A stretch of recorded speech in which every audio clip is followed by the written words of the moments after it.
Okay, second question in the plant reproduction section of your component 2 booklet. Still haven't put my trusty pen down. I've still got my highlighter, I've still got pencil, ruler, calculator, because I will need those things, you know, on my desk at all times, and definitely on my exam desk. So what have we got here? We've got a lovely picture of a flower. Diagram represents section of a flower. Okay, probably could have worked that out myself. Name the part, so that's going to be nice and easy, and it's for 5 marks. Brilliant. So that's like, you know, that's 5% of my marks on the paper.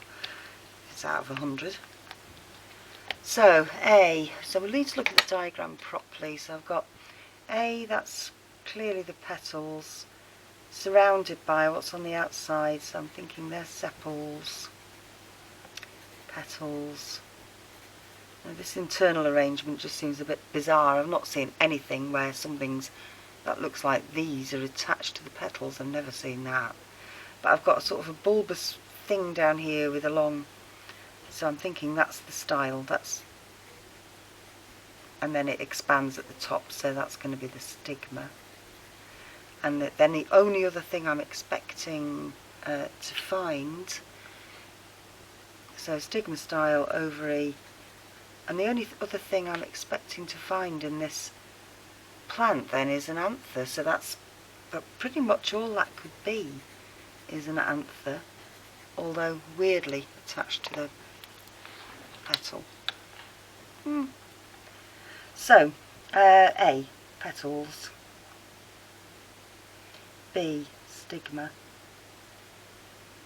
C, anther, but I'm not very sure about that. D, outside, sepals, and E, ovary. So if I was in an exam, I'd be thinking, yeah, I've got 4 out of those marks. Not very sure about the anther, but it's all I've got. So give 2 features shown in the diagram. So that's important. So I can't go outside of the diagram. I can't say anything about colour. This is a black and white diagram, which suggests that it's insect pollinated rather than wind. So what can I say? I can't say anything about colour, but I can comment on the size of the petals. So large petals.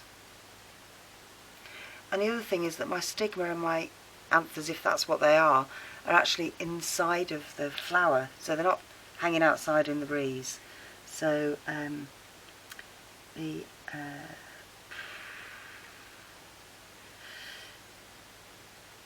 stamen and carpel, I'll put the whole thing in there.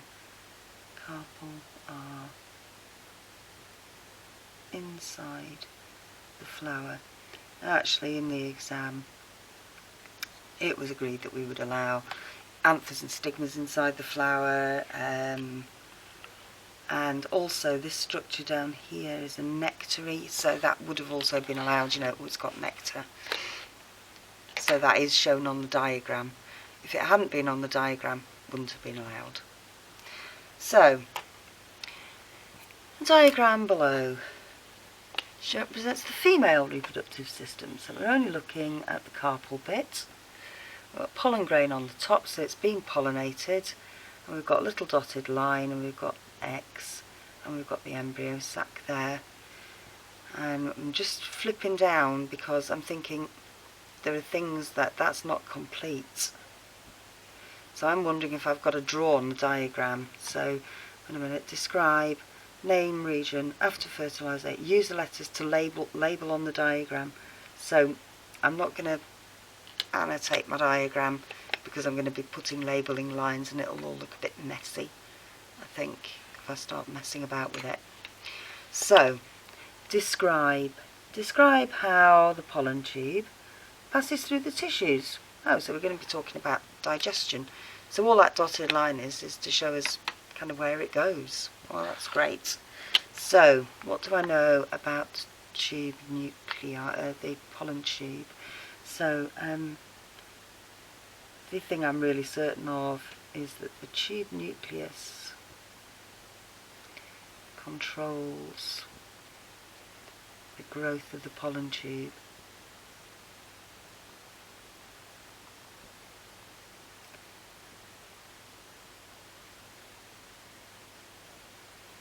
And that growth is negatively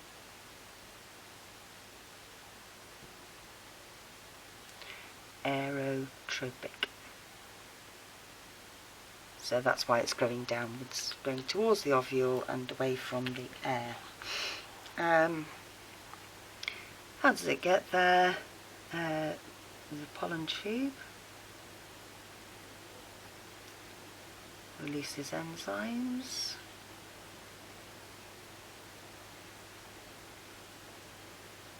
So I remember watching that YouTube video and then going and looking at the pollen tube growth on YouTube, and there's all that cytoplasmic streaming and it's moving vesicles of enzyme down to the tip. So pollen tube releases enzymes which digest a pathway through style. Oh. And the other thing is obviously the pollen tube's a lot bigger than the cytoplasm you could squash into a pollen grain, so the products are absorbed by the tube and used for growth. So, name the region X. So here we've got the integuments around the outside, a little hole between them. Shouldn't have any difficulty with that. That is clearly the micropyle. So, we need to use the letters below, and we need to use letters. Just highlight that. No use just writing labels. I'm going to need a ruler because it's going to then look tidier.